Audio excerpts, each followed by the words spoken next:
उपविभागीय अधिकारी यांना विविध मागण्या संदर्भात आता तुम्ही निवेदन दिलं.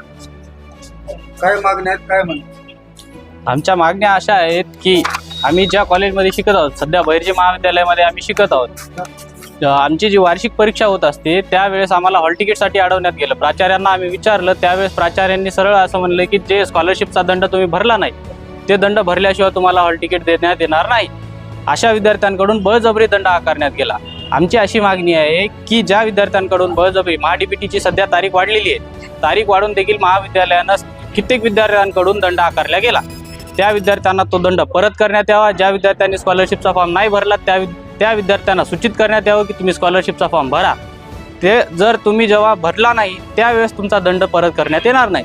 ज्या विद्यार्थ्यांनी जर आता स्कॉलरशिपचा फॉर्म भरून कॉलेजमध्ये सबमिट केला त्यांना त्याच वेळेस त्यांना त्यांचे पैसे परत करण्यात यावे.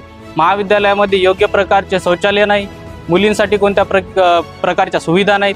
जिथे आपण पाहू शकतो कॉलेजमध्ये जे संडास बाथरूम अगोदर बांधले गेले होते ते संडास बाथरूम सुद्धा तोडल्या गेलेले आहेत. परंतु किती आता 3 ते 4 महिने झाले तरीही त्या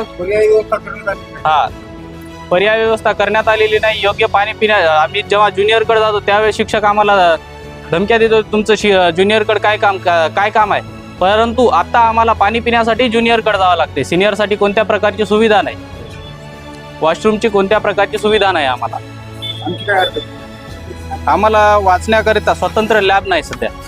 त्या सुविधा आम्हाला करून देण्यात याव्यात महाविद्यालयाने. पोलीस भरती या व्यतिरिक्त आणखी काय मागणी? पोलीस भरतीसाठी जे विद्यार्थी ग्राउंडची तयारी करत आहेत ना, आता आपण सध्या पाहू शकतो की त्या ग्राउंडवर बारीक खडे आहेत. ज्या विद्यार्थी तयारी करतात त्यांना अडचण येत आहे. त्यावर माती टाकण्यात येत नाही, योग्य प्रकारचे ग्राउंड आम्हाला तयार करून देण्यात येत नाही. तुमच्या मागण्या मान्य नाही करण्यासाठी काय होणार? आमच्या मागण्या ज्या मान्य नाही झाल्या तर येत्या 25 तारखेला आम्ही आमरण उपोषण महाविद्यालयासमोर करू. हे आम्ही सर्व विद्यार्थ्यांकडून इशारा देतो. माझा सर्वांना जय भीम, जय संविधान, जय शिवराय. विकी मोरे गेल्या कित्येक वर्षापासून, कित्येक दिवसापासून विद्यार्थ्यांचा लढा उभारतो. विद्यार्थ्यांसाठी आमरण उपोषण मी 6 दिवस केलं होतं. कंत्राटी भरती रद्द करा म्हणून त्यावेळेस पण उपोषण मी तहसील कार्यालयाच्या समोर केलं होतं. त्यावेळेस कंत्राटी भरती रद्द झाली होती. त्याच्यामध्ये विद्यार्थ्याचा हे होता, ग्राउंडचा मुद्दा होता. कित्येक विद्यार्थी ग्राउंडवर असताना व्यायाम करता, पोलीस भरतीची आर्मी भरती तयारी करता कित्येक विद्यार्थी मृत्यू पावले तरी विद्यार्थ्यांना न्याय भेटला नाही. सहज विद्यार्थ्यांची एक अडचण म्हणून मी त्याच्या सोबत आलेला आहे. माझे विद्यार्थी, माझं शिक्षण BA MA MSW SRTMचा मी एक विद्यार्थी आहे आणि हुतात्मा बहिर्जी स्मारक इथला मी माझी विद्यार्थी आहे.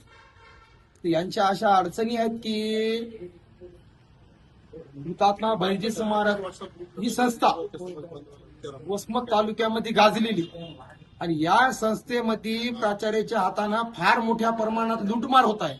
गोरगरीब शेतकरी कुटुंबातले विद्यार्थी, कष्टकऱ्याची मुलं तिथे शिकण्यासाठी येत आहेत आणि या विद्यार्थ्यांना परीक्षा शुल्क आकारून जिथं 500-700 फीस आहे त्या ठिकाणी 2200-2300 फीस घेऊन या विद्यार्थ्यांवर जोरजबरीपणा करून यांची लूटमार करण्यात येत आहे. तर माझा यांना जाहीर पाठिंबा आहे की जो प्राचार्य आहे तो प्राचार्यावर योग्य ती कारवाई झाली पाहिजे आणि तो प्राचार्य निलंबित झाला पाहिजे आणि विद्यार्थ्यांची जेवढी लूटमार केली, जे विद्यार्थ्यांचं नुकसान झाले ते विद्यार्थ्याची नुकसान भरपाई देण्यात यावी अशी आमची मागणी आहे.